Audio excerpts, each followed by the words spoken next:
Today's message is called The Playlist. So today's song for today is called Heart Love. And it's actually by a Christian rock band called Need to Breathe.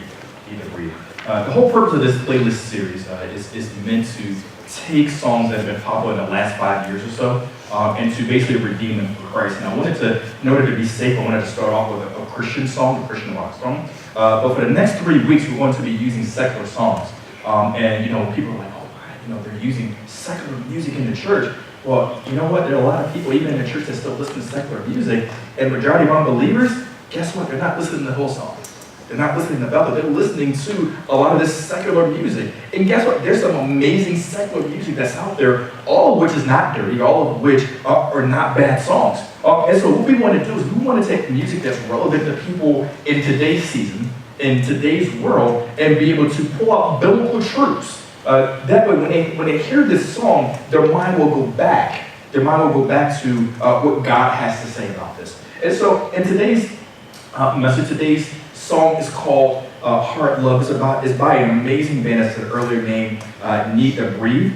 And when I listened to this song, it really kind of resonated with me because me personally, I've been through some hard places in my life. I've been through some hard moments. And a lot of times as Christians, we don't have to say that, but they say, no, what, I'm a Christian, I'm a believer, everything is going great, I go to church. But how many of you know that you can go to church, you can be generous, you can be saved, you can be redeemed by God, and you can still have problems? It doesn't excuse you from dealing with family sickness. It doesn't excuse you from having financial troubles. It doesn't excuse you from having problems in your marriage or even with your teenager or whatever it might be. Life still happens. And the fact of the matter is, even Jesus said that tribulation will be with you always. For me, I've been through a couple hard moments, and I remember this one particular moment where I was actually pastoring another church. I had planted this church in Philadelphia, and the church was doing really, really well. We started off with approximately 5 people. We got all the way up to 75 people, but it was a church that was primarily made up of a lot of college students. And so they were not truly mature in their giving. And so a lot of the reason why the church was able to survive when it was in existence was because a lot of it was coming out of my pocket. And so I had this great job with a company named Sloman's, and I just got a promotion, and it doubled my salary, and I was excited because by doubling my salary, I started dreaming a little bit. And as I began to dream, I'm like, man, what more can I do with the church? And I remember I was sitting there with some of my teammates, my team members, and we were playing basketball on this court in West Philadelphia. That's not a stereotype, by the way, for those who think about it. We were playing basketball there, and I got a phone call. It's normally when you're on a basketball court, short of it being your spouse, somebody important, you don't stop the game to go pick up the telephone. But something told me, go pick up the telephone in the middle of the game. Matter of fact, I was shooting a free throw, and I heard my phone ring. And so I went over there by the bleachers, and I picked up the telephone, and it was our district manager. And a month after I had just gotten a promotion, they laid the whole Philadelphia office off.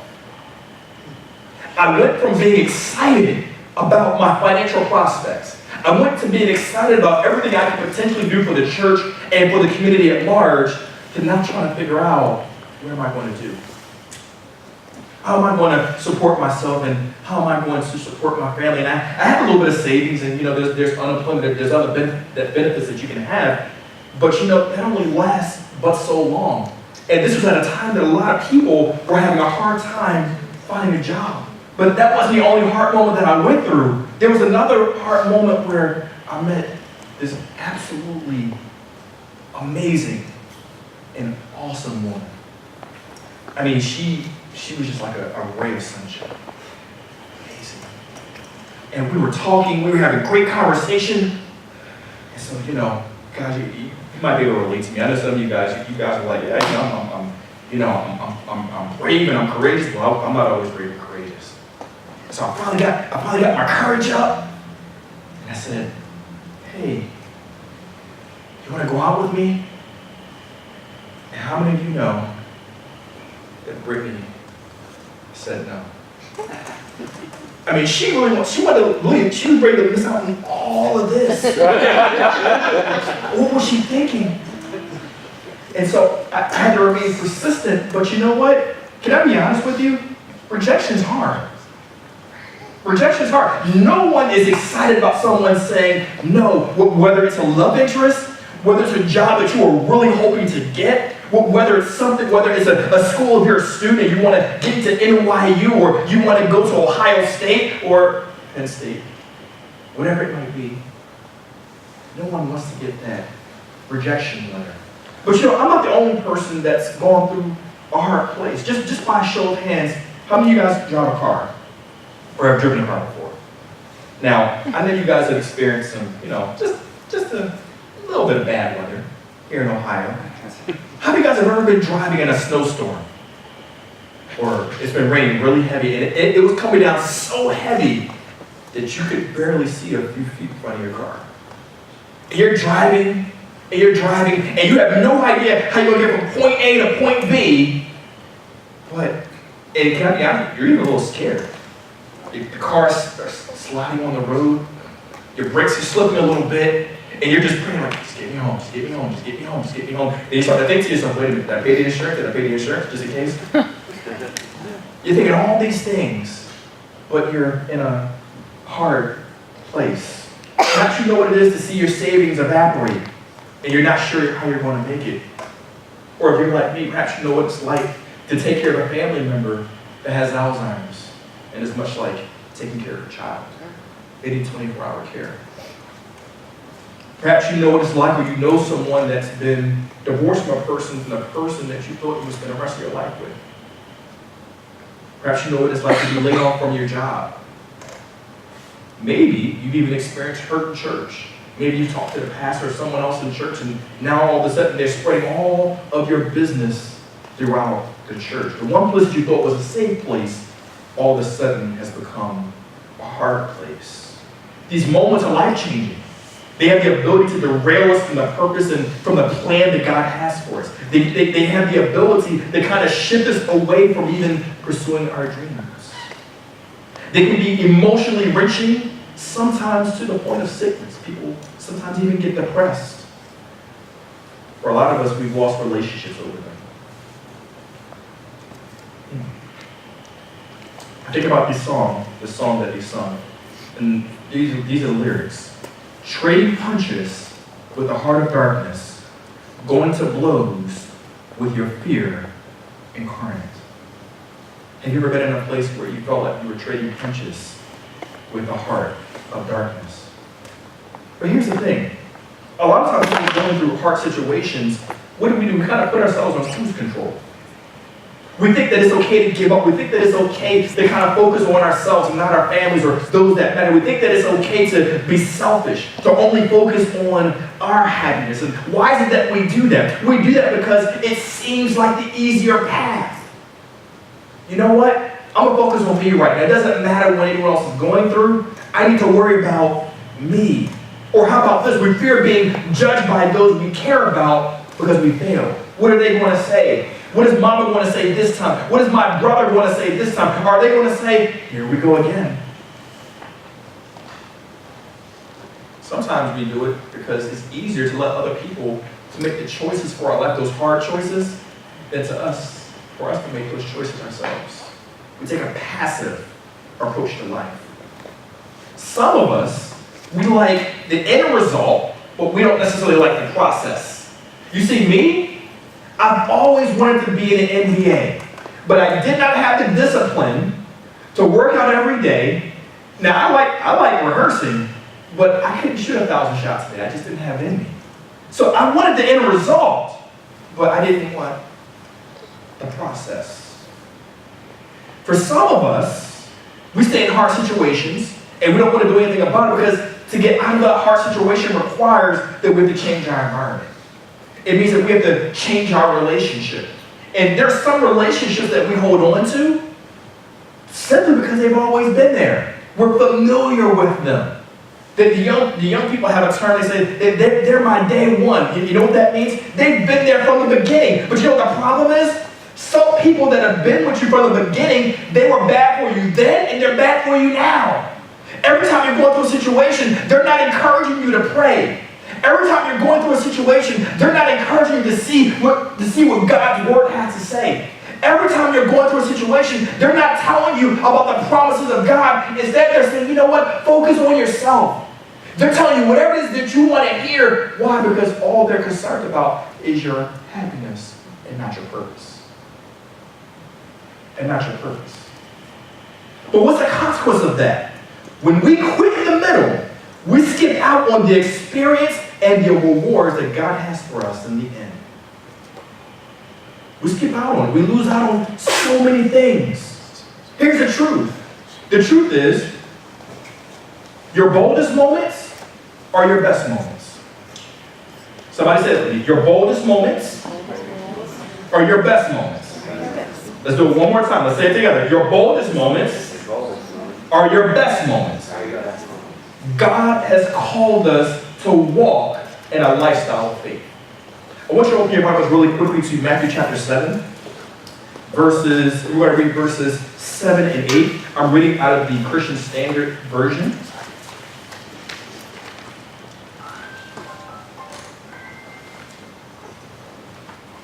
And it reads as follows. Ask, and it will be given to you. Seek, and you will find. Knock, and the door will be open to you. For everyone who asks receives, and the one who seeks finds, and the one who knocks, the door will be opened. Now, this is the thing. In the context, if you look at this solely by itself, it looks as if it's saying, ask one time, seek one time, knock one time. But the true context of this is to do it repetitiously, to do it continuously. And so what is God saying here? He's saying that with anything that you need that is according to my will, keep knocking, keep seeking, keep doing all these things. Why? Because when you do that, it's not that you're demanding anything of God, but you're showing God just how passionate you are about this. You're showing God just how much of a need that it is. You see, when I was pursuing Brittany, if I had to let that first rejection get me down, I would have lost out on the greatest woman that I know that I could have ever met. I would have never had Giovanni. I would have never been here in Medina. Half the things that I have in my life, I would not have had, but I had to look past that rejection. Now listen, if you're a guy, I am not giving you license to be a stalker. I'm not giving you license to be a creep, but what I am telling you is sometimes life will give you rejection. Sometimes life will give you certain hurdles that you have to overcome. And if every single time there's trouble, if every single time there's a hurdle or something that's keeping you from the purpose and the plan of God, that you shrink back or you say, you know what, I'm just going to take a passive approach to this, you're going to miss out on the best things that God has for you. One of the amazing things that I love about this church, when I took over this church, and I love we celebrated this last week, we had a $20,000 debt. Everything about the trajectory of this church said that we were not going to survive. But ever since that moment, we've been gaining more and more momentum. There's been a giant that's been standing in front of us saying, you will not survive. You will not make it. But guess what? As of last week, we paid off that debt. We're still surviving. People say, is that church still open? Yes, we're still open. We're still bringing in new families. We're still growing. Why? Because we're standing in faith. Yes. We're standing in faith. You know, when I go through hard situations in my life, I don't know about you, but I tend to stress eat. Does anybody else tend to do that? I tend to stress eat. You know, I go to Popeyes, I'm not really as much of a fan of McDonald's anymore. I like some of the restaurants here in Medina, like Yours Truly and PJ Marley's and Dan's Dogs. But one of the places that I go to is Kentucky Fried Chicken. There's some amazing chicken here too, by the way. No. Oh, I'm sorry, I didn't offer you guys any? I apologize. But you know what's amazing about Kentucky Fried Chicken? Colonel Sanders, when he first started out in life, he went into the military. but he didn't actually qualify for the military. He actually had to fake his age in order to get into the military. But he got honorably discharged a year later. Then he started working for an insurance company. But he had a little bit of a temper. Kind of like some of you guys do on the road when you got road rage. I see the smiles. After this, I know this me. So he got into a fight. So he lost his job. They said, you know, I want to practice law. And he was actually really good at it. But before he get too far in his career, he got into another fight. So, he lost that job too. And he kept doing different things. And eventually he started selling a chicken recipe at a gas station. That particular gas station, no one really came to the gas station except to get gas. But now all of a sudden, the owner was really excited because this guy has some amazing chicken. Now, if you kind of follow the theme of this, he was doing really well until he got to another fight. Matter of fact, this particular fight led to a shootout. And so every time he would get ready to get started, when it seemed like he found his purpose in life, that one thing that would really give him a sense of purpose and really drive his life forward, it seemed like something would happen that kind of hold him back. Now, I know some of you might be saying, well, why does he keep fighting? Well, you know, it's easy to say that when it's not your struggle. If you're not an aggressive person like me, my first thought was, well, why do you keep fighting? If you want to have a career, stop fighting people. Seems pretty logical, right? But we all have certain things that we struggle with that, you know what? It seems like over and over again, each week, we're battling the same thing. Each month, each year, we're battling the same thing. You know one of the things that I struggle with? Road rage. I struggle with road rage. It burns me up. When the car in front of me or on the sides of me, they're on their phone and they're like swaying in and out of their lane. And when you start quoting scriptures to them, because you know I curse, they have the nerve to look at me like I'm doing something wrong. Like I'm doing something wrong. I struggle with road rage. I say, God, just let me do that, Brian. He's very calm all the time.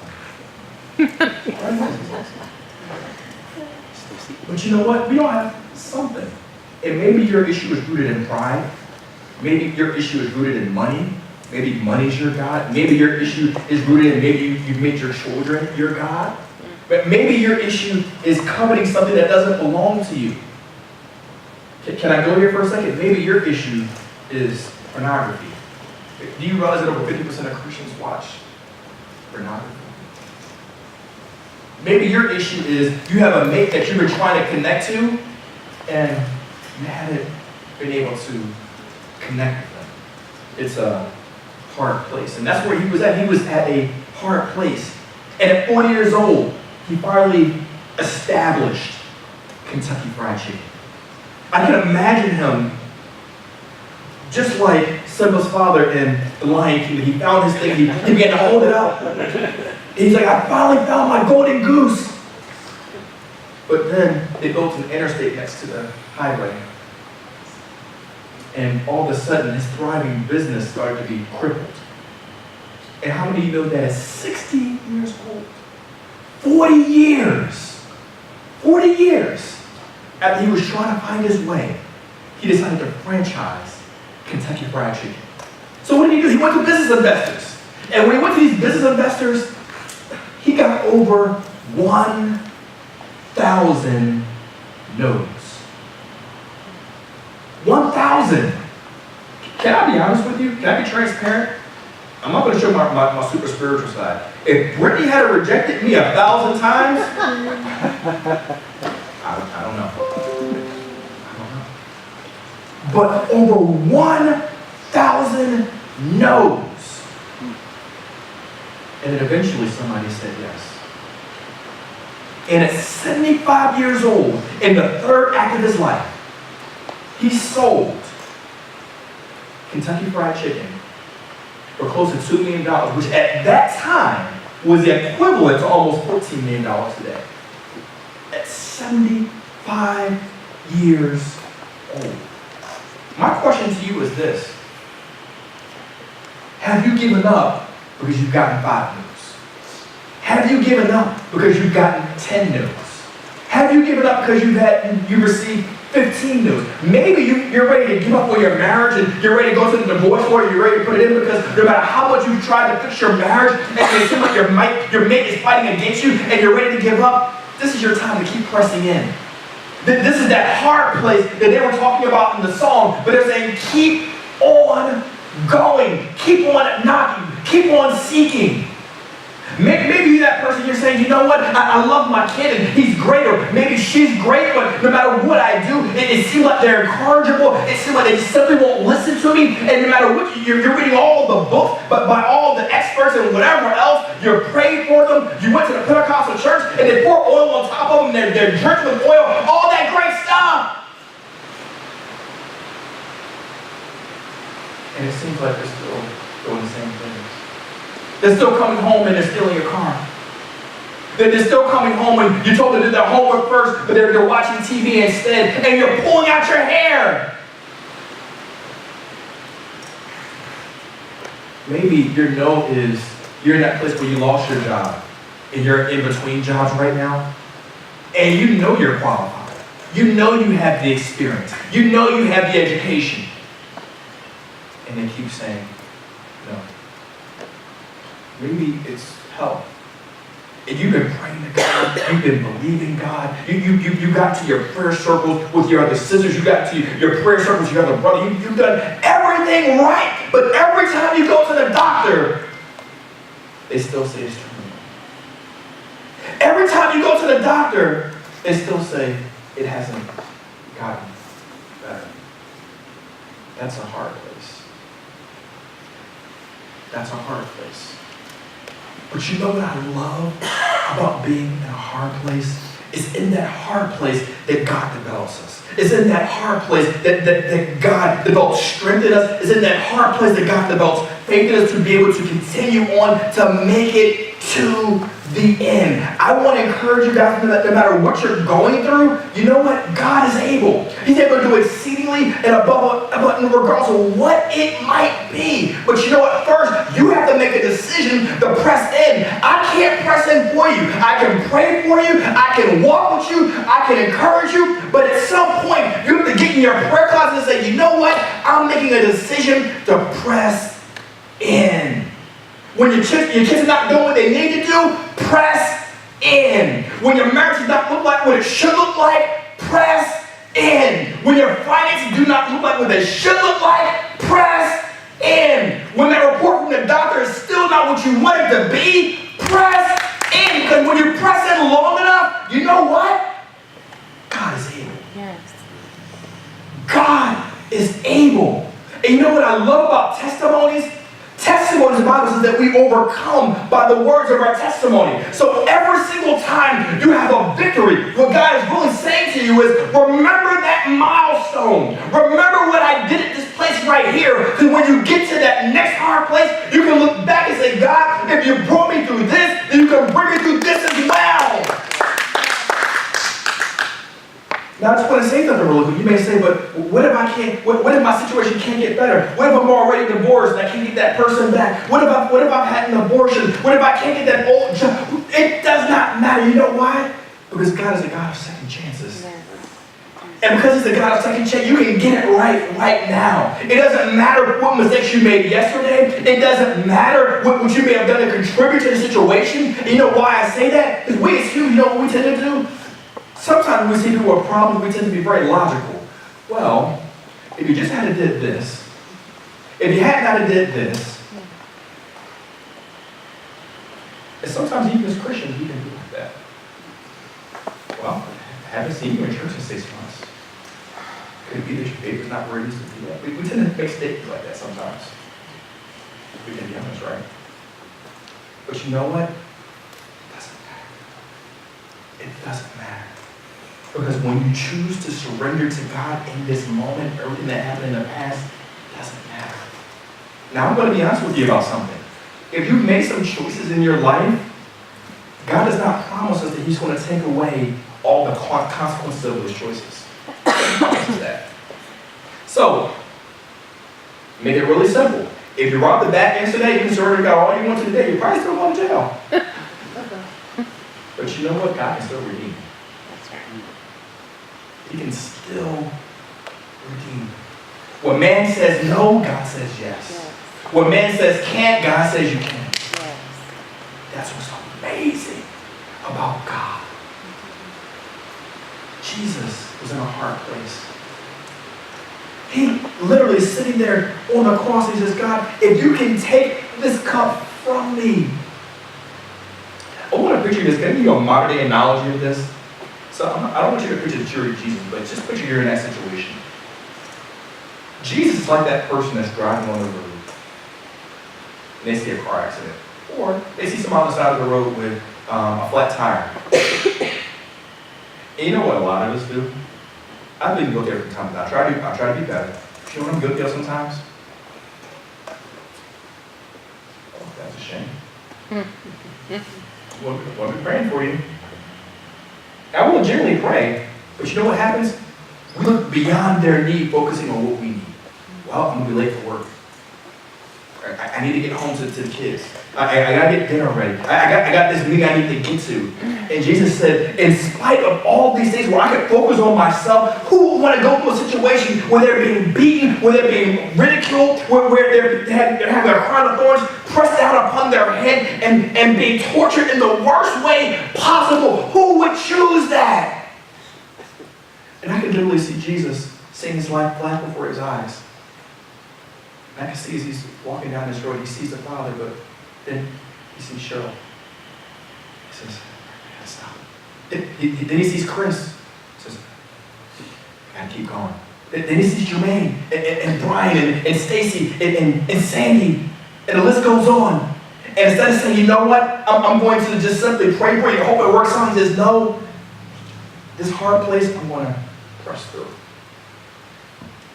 His bravest moment, his boldest moment, ultimately wound up being his best moment. Because he pressed through.